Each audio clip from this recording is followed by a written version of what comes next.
చేసిన పాపం ఎవడు మర్చిపోడు. కయ్యేననే ఒక ఆయన మీకు తెలుసో లేదో మరి, ఏ పాపం చేయలేదంట ఆయనకి. చేసిన పాపం నాకేం తెలియదు అన్నట్టుగా ఏం చేస్తున్నాడు, పొలంలో తన పంత. దేవుడు వచ్చి ఏం చేసావు నీ తమ్ముడేడంటే, పాపం చేశానని తెలిసే కదా.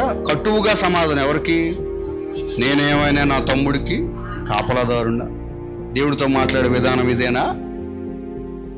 నీ తమ్ముని రక్తం నేల నుండి మొరపెడుతుంది. నువ్వు పాపం చేస్తే, నువ్వు సత్క్రియ చేస్తే తలెత్తుకుంటావు.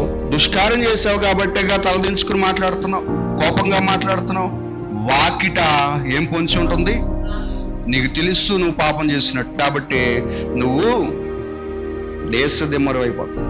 పాపము తెలిసి కూడా నేనే పాపం చేశాను, ఇలా జరుగుతున్నాను అనుకున్నావా, దేశదిమ్మరు అయిపోతారు. నా మాట కాదు ఇది, కయ్యను చరిత్ర మీకు తెలిస్తే